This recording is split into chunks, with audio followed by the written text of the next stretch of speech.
Hello everyone, আশা করি তোমরা সবাই খুব ভালো আছো। দেখো, আজকে আমি মাধ্যমিকের ইতিহাসের তৃতীয় অধ্যায় থেকে যত শর্ট প্রশ্ন আছে আমি সেগুলো করাবো, যেগুলো তোমাদের আসন্ন পরীক্ষায় কিন্তু খুবই কাজে লাগবে। এই সমস্ত প্রশ্নগুলো করে গেলে দেখবে তোমরা পরীক্ষায় সমস্তটা কমন পেয়ে যাচ্ছ। চলো এই সমস্ত প্রশ্নগুলো আমরা ভালো করে আজকে প্র্যাকটিস করে নিই, তাহলে তোমাদের পরীক্ষার জন্য কিন্তু খুবই সুবিধা হবে। তাহলে তোমরা দেখো, মাধ্যমিকের ইতিহাসের তৃতীয় অধ্যায়টার যে নাম আছে, দেখো নামটা হচ্ছে যে প্রতিরোধ ও বিদ্রোহ, বৈশিষ্ট্য ও বিশ্লেষণ।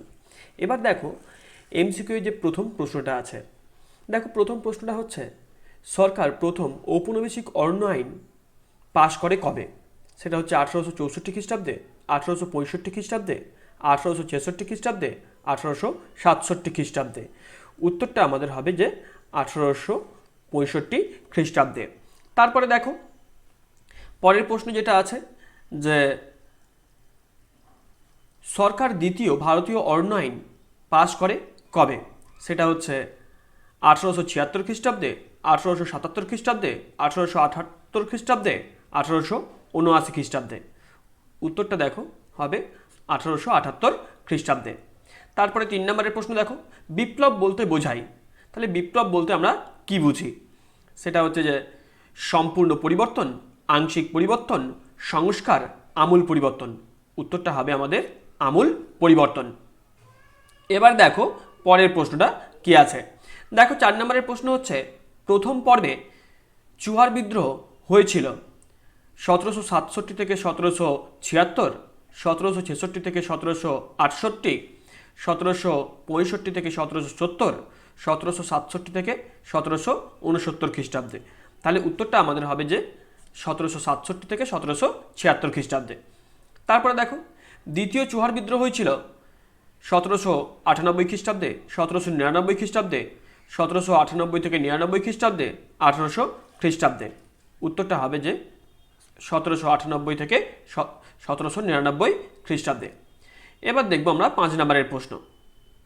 দেখো 5 নম্বরের প্রশ্ন হচ্ছে যে দ্বিতীয় চুহার বিদ্রোহের নেতৃত্ব দিয়েছিলেন কে?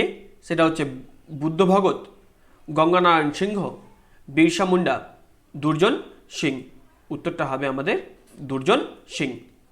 7 নম্বরের প্রশ্ন দেখো, প্রথম পর্বে চুয়ার বিদ্রোহের নেতা ছিলেন কে? জগন্নাথ ধল, মোহনলাল লাল সিংহ, আর জুয়া ভগত। উত্তরটা হবে জগন্নাথ ধল। তারপরে দেখো 8 নম্বরের প্রশ্ন কি আছে, কোল বিদ্রোহ হয়েছিল কোথায়? সেটা হচ্ছে উত্তরবঙ্গে, পূর্ববঙ্গে, ছোটনাগপুরে, ভাগলপুরে। উত্তরটা আমাদের হবে ছোটনাগপুরে। তারপরের প্রশ্ন দেখো, কোল বিদ্রোহের নেতা ছিলেন দুর্জন সিংহ, গোবর্ধন দিকপতি, জগন্নাথ ধল, বন্ধু ভগত। উত্তরটা হবে বন্ধু ভগত। তারপরে 10 নম্বরের প্রশ্ন দেখো কি আছে। 10 নম্বরের প্রশ্ন হচ্ছে জগন্নাথ ধল ছিলেন মুর্শিদাবাদের রাজা, মেদিনীপুরের রাজা, ঘাটশিলা বা ধলভূমের রাজা, বীরভূমের রাজা। উত্তরটা হবে আমাদের ঘাটশিলা বা ধলভূমের রাজা। তারপরে 11 নম্বরের প্রশ্ন দেখো, দ্বিতীয় পর্বে চুয়ার বিদ্রোহের অপর একজন নেত্রী ছিলেন। সেটা হচ্ছে করুণাগড়ের রানী শিরোমণি, রানী দুর্গাবতী, শান্তলীলা পালিত, দুকড়িবালা দেবী। উত্তরটা আমাদের হবে যে করুণাগড়ের রানী শিরোমণি। তারপরে 12 নম্বরের প্রশ্ন দেখো কি আছে। 12 নম্বরের প্রশ্ন হচ্ছে লাল সিং কোন বিদ্রোহের নেতা ছিলেন? নীল বিদ্রোহ, সাঁওতাল বিদ্রোহ, ভিল বিদ্রোহ, চুয়ার বিদ্রোহ। উত্তরটা হবে যে চুয়ার বিদ্রোহ। তারপরে দেখো 13 নম্বরের প্রশ্ন, কোম্পানির শাসনকালে প্রথম আদিবাসী বিদ্রোহ হয়েছিল? ভিল বিদ্রোহ, কোল বিদ্রোহ, চুয়ার বিদ্রোহ, মুন্ডা বিদ্রোহ। 13 নম্বরের উত্তরটা হচ্ছে তাহলে আমাদের চুয়ার বিদ্রোহ। এবার দেখো 14 নম্বরের প্রশ্নে কি আছে। দেখো কোন শহরটিকে কেন্দ্র করে ঔপনিবেশিক সরকার জঙ্গলমহল জেলা গঠন করেছিলেন? সেটা হচ্ছে বাঁকুড়া, পুরুলিয়া, মেদিনীপুর, বিষ্ণুপুর। উত্তরটা হবে আমাদের বিষ্ণুপুর। তারপরে দেখো সিংরাই কোন বিদ্রোহের নেতা ছিলেন? কোল, ভিল, নীল, মুন্ডা। উত্তরটা হবে আমাদের কোল বিদ্রোহের। তারপরে দেখো সাঁওতাল বিদ্রোহ শুরু হয় 1855 খ্রিস্টাব্দে 30 জুন, 1855 খ্রিস্টাব্দে 7ই জুলাই, 1855 খ্রিস্টাব্দে 30 জুলাই, 1855 খ্রিস্টাব্দে 12ই আগস্ট। উত্তরটা হবে 1855 খ্রিস্টাব্দে 7ই জুলাই। তারপরের প্রশ্ন দেখো, সিংবঙ্গা নামে পরিচিত কানহু, সিধু, ডমন মাঝি, বিরসা মুন্ডা। উত্তরটা হবে আমাদের বিরসা মুন্ডা। তারপরে দেখো, নিজেকে ধরতি আবা নামে প্রচার করেন কে? সেটা হচ্ছে বিরসা মুন্ডা, ফকির মজনু শাহ, দুদু মিয়া, তিতুমির। সেটা হচ্ছে আমাদের উত্তরটা বিরসা মুন্ডা। তারপরে 19 নম্বরের প্রশ্ন দেখো, বাংলায় ফরাজি আন্দোলনের সূচনা করেন হাজি শরিয়তুল্লাহ, মোহাম্মদ মহসিন উদ্দিন, আব্দুল গফুর, মোহাম্মদ বিন আব্দুল ওয়াহাব। তাহলে উত্তরটা হবে যে হাজি শরিয়ত উল্লাহ। তারপরে দেখো 20 নম্বরের প্রশ্ন দেখো কি আছে। 20 নম্বরের প্রশ্ন হচ্ছে যে তিতুমিরের অনুগামীরা নিজেদের কি বলে উল্লেখ করত? মিশিয়ানিক, ওয়াহাবি, হেদায়দি, ফরাজি। উত্তরটা হবে হেদায়দি।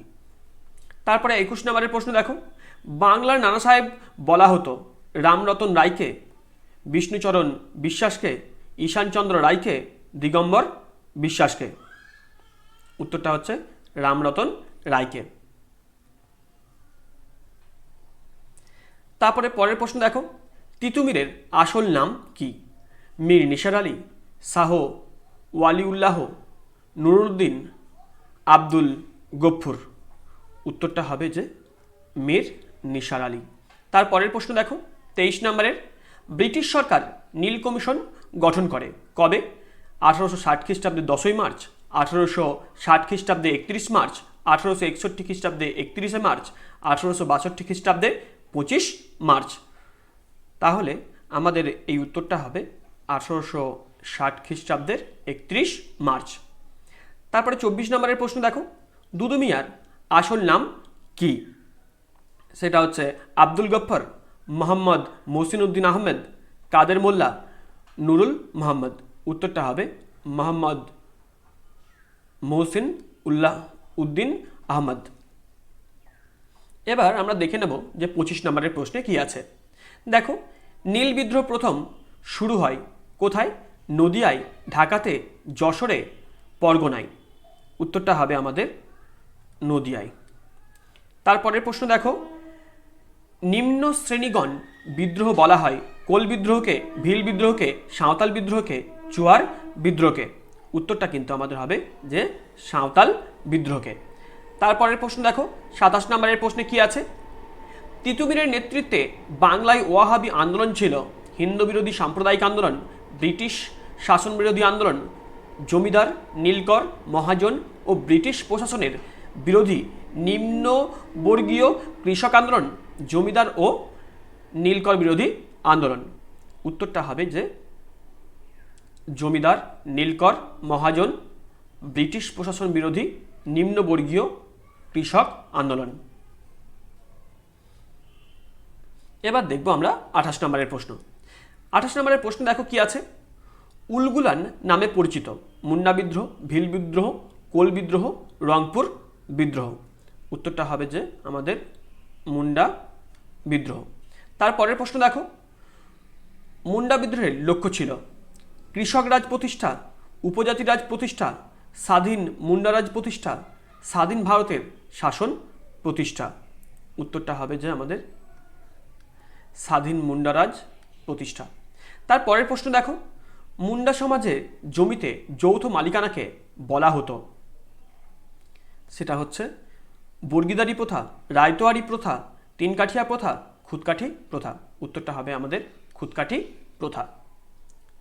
এবার দেখো 31 নম্বরের প্রশ্নে কি আছে। 31 নম্বরের প্রশ্নটা হচ্ছে এটাই যে সন্ন্যাসী বিদ্রোহের নেতা ছিলেন মজনু শাহ, চিরাগ আলী, ভবানী পাঠক, মুসা শাহ। উত্তরটা হবে যে ভবানী পাঠক। তারপরে দেখো, বঙ্কিমচন্দ্রের আনন্দমঠ উপন্যাসে কোন বিদ্রোহের উল্লেখ পাওয়া যায়? কোল বিদ্রোহ, সন্ন্যাসী ফকির বিদ্রোহ, সাঁওতাল বিদ্রোহ, নীল বিদ্রোহ। উত্তরটা হবে যে সন্ন্যাসী ফকির বিদ্রোহ। তার পরের প্রশ্ন দেখো, সন্ন্যাসী ফকির বিদ্রোহ শুরু হয় কোথায়? ঢাকায়, রাজশাহীতে, দিনহাটাতে, যশোরে।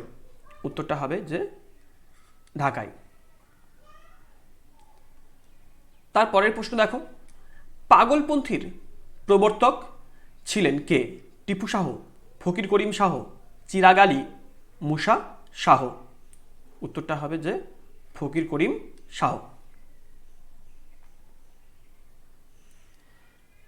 ৩৫ নম্বরের প্রশ্ন দেখো, তরিকা ই মোহাম্মদিয়া কথার অর্থ কী? হজরত মোহাম্মদ নির্দেশিত পথ, ইসলামের অবশ্য পালনীয় কর্তব্য, ইসলামের জয়, কোরআন নির্দেশিত পথ। তাহলে উত্তরটা হবে যে হজরত মোহাম্মদ নির্দেশিত পথ। তারপরের প্রশ্ন দেখো, চুয়ার বিদ্রোহ সংঘটিত হয়েছিল উত্তরবঙ্গে, অন্ধ্রপ্রদেশে, দক্ষিণবঙ্গে, জঙ্গলমহলে। উত্তরটা হবে দক্ষিণবঙ্গে। তারপরে ৩৭ নম্বরের প্রশ্ন দেখো, আদিবাসীদের দেশীয় পদ্ধতিতে চাষ প্রথাকে বলা হয় খারিফ, বোরো, রবি, ঝুম চাষ। উত্তরটা হবে ঝুম চাষ। তারপরের প্রশ্ন দেখো, বারাসাত বিদ্রোহের নেতৃত্ব দেন কে? দুদু মিয়া, দিগম্বর বিশ্বাস, তিতুমির, বিরসা মুন্ডা। উত্তরটা হবে যে তিতুমির। এবার দেখো ৩৯ নম্বরের প্রশ্নে কি আছে। দেখো ৩৯ নম্বরের প্রশ্নটা হচ্ছে, হুল কথার অর্থ কী? বিপ্লব, অভ্যুত্থান, বিদ্রোহ, যুদ্ধ। উত্তরটা আমাদের বিদ্রোহ। তারপরে দেখো, ওয়াহাবি শব্দের অর্থ কী? বিদ্রোহ, বিপ্লব, নবজাগরণ, শুদ্ধিকরণ। উত্তরটা হবে যে নবজাগরণ। তারপরে দেখো, ভারতে নীল চাষের সূচনা হয় ১৭৭০ খ্রিস্টাব্দে, ১৭৭৫ খ্রিস্টাব্দে, ১৭৭৭ খ্রিস্টাব্দে, ১৭৭৮ খ্রিস্টাব্দে। উত্তরটা হবে যে ১৭৭৭ খ্রিস্টাব্দে। এবার আমরা বিভাগ খ থেকে ১ নম্বরের প্রশ্নগুলো দেখব। এতক্ষণ গেল আমাদের এমসিকিউ এ যত যা ছিল সবগুলো আমরা এমসিকিউ করলাম। এইগুলো করে গেলেই দেখবে তোমরা পরীক্ষায় সমস্তটা কমন পেয়ে যাচ্ছ। এবার আমরা দেখব বিভাগ খ থেকে যে ১ নম্বরের এসিকিউ যে প্রশ্নগুলো হয় সেগুলো। দেখো প্রথম প্রশ্ন হচ্ছে, পাইকরা বেতনের পরিবর্তে যে নিষ্কর জমি ভোগ করত তাকে কি বলা হতো? সেটা হচ্ছে পাইকান। তারপরে দেখো ২ নম্বরের প্রশ্ন, সুই মুন্ডা কোন বিদ্রোহের নেতা ছিলেন? উত্তরটা হবে কোল বিদ্রোহের নেতা ছিলেন। তারপরে দেখো, দামিনী ই কোহ কথাটির অর্থ কী? উত্তরটা হচ্ছে পাহাড়ের প্রান্তদেশ। এবার দেখো ৪ নম্বরের প্রশ্ন কি আছে, দিকু কথার অর্থ কী? দিকু কথার অর্থ হচ্ছে বহিরাগত। তারপরের প্রশ্ন দেখো, ফরাজি আন্দোলনের প্রতিষ্ঠাতা কে ছিলেন? শরীয়ত উল্লাহ। তারপরে দেখো, উলগুলান কথাটির অর্থ কী? উলগুলান কথার অর্থ হচ্ছে বিদ্রোহ। এবার দেখো ৭ নম্বরের প্রশ্নে কি আছে। দেখো, মুন্ডারা যে বেগার শ্রম দিতে বাধ্য হতো সেটিকে কি বলা হয়? সেটা হচ্ছে বেদ বেগারি শ্রম বলা হয়। তারপরে দেখো, ধরতি আবা কথার অর্থ কী? উত্তরটা হচ্ছে পৃথিবীর পিতা। এবার দেখো পরের প্রশ্ন। পরের প্রশ্ন হচ্ছে যে, কে বিষে ডাকাত নামে পরিচিত? বিশ্বনাথ সর্দার। তার পরের প্রশ্ন দেখো, ওয়াহাবি আন্দোলনের অপর নাম কি ছিল? তারিকি মোহাম্মদিয়া। তারপরের প্রশ্ন দেখো, সিংবঙ্গা কথার অর্থ কী? সূর্য দেবতা। তার পরের প্রশ্ন দেখো ১২ নম্বরের, ঔপনিবেশিক সরকার অরণ্য আইন প্রণয়ন করে কেন? উত্তর দেখো, ভারতের বনজ সম্পদের ওপর ভারতীয়দের অধিকার খর্ব করে বনভূমি ও বনজ সম্পদের ওপর অধিকার কায়েম করার জন্য। তারপরের প্রশ্ন দেখো ১৩ নম্বরের, কোন ৩টি অর্থকরী শস্য চাষের জন্য বনভূমি ব্যবহার করা হয়? সেটা হচ্ছে চা, রাবার, কফি। তারপরের প্রশ্ন দেখো ১৪ নম্বরের, মেদিনীপুরের লক্ষ্মীবাঈ নামে পরিচিত ছিলেন কে? সেটা হচ্ছে কর্ণগড়ের রানী শিরোমণি। এবার দেখো ১৫ নম্বরের প্রশ্নে কি আছে। দেখো ১৫ নম্বরের প্রশ্ন হচ্ছে যে, কোল বিদ্রোহের কয়েকজন নেতার নাম লেখো।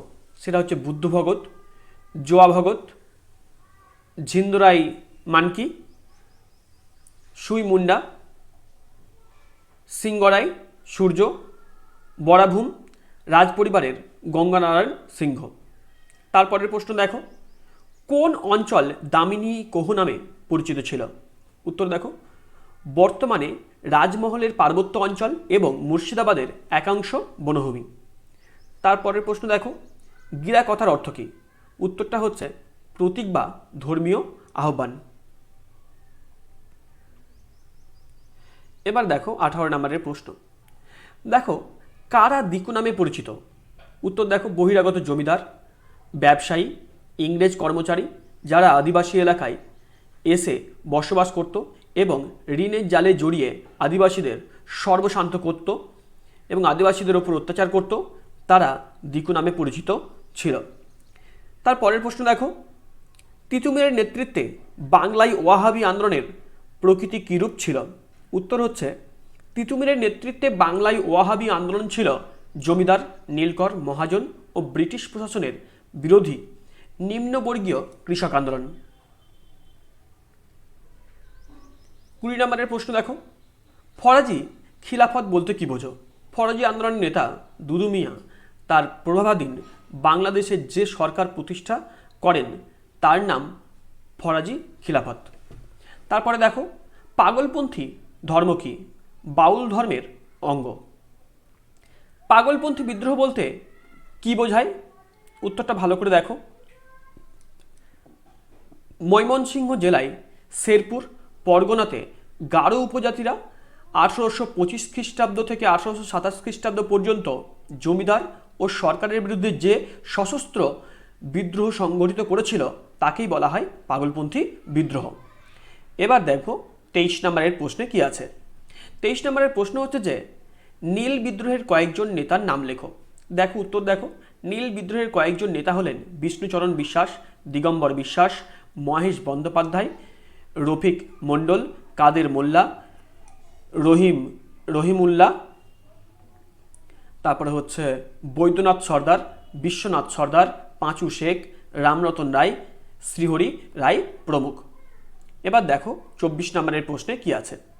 দেখো 24 নম্বরের প্রশ্নটা হচ্ছে এই যে নীল বিদ্রোহকে গণবিদ্রোহ বলা হয় কেন? উত্তরটা দেখো, প্রায় 60 লক্ষ কৃষক নীল বিদ্রোহে অংশগ্রহণ করেছিল বলে নীল বিদ্রোহকে গণবিদ্রোহ বলা হয়। 25 নম্বরের প্রশ্ন দেখো, পাবনা কৃষক বিদ্রোহের কয়েকজন নেতার নাম লেখো।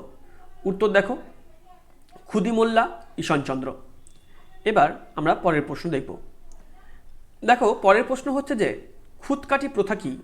মুন্ডাদের জমিতে যৌথ মালিকানায় বিষয়টি প্রচলিত ছিল, এটি খুদকাঠি প্রথা নামে পরিচিত। এবার দেখো 27 নম্বরের প্রশ্ন। 27 নম্বরের প্রশ্ন হচ্ছে যে 27 নম্বরের প্রশ্ন দেখো ভালো করে, যে 3 কাঠিয়া প্রথা কোথায় প্রবর্তিত হয়? উত্তর দেখো, সেটা হচ্ছে বিহারের চম্পারণে। তারপরে দেখো, ব্রিটিশ সরকার ভারতে কবে বন বিভাগ গঠন করে? সেটা হচ্ছে 1864 খ্রিস্টাব্দে। তারপরের প্রশ্ন দেখো, ব্রিটিশ ভারতে মোট কতবার অরণ্য আইন পাস হয়? উত্তরটা হচ্ছে 3 বার, 1865, 1879, 1927। তারপরে দেখো, রম্পা বিদ্রোহ হয় কবে? সেটা হচ্ছে 1879 খ্রিস্টাব্দে। তোমরা এই সমস্ত প্রশ্নগুলো করে গেলেই দেখবে পরীক্ষায় সমস্তটা কমন পেয়ে যাচ্ছ। আমি কিন্তু কিছুদিন পর থেকে তোমাদের আস্তে আস্তে টেস্ট পেপার কথা লাগবো এবং একটা টেস্ট পেপারের একটা চ্যাপ্টার থেকে পুরো অংশটাই আমি কিন্তু কভার করাবো। তোমরা সবাই ভালো করে কিন্তু দেখে নিও।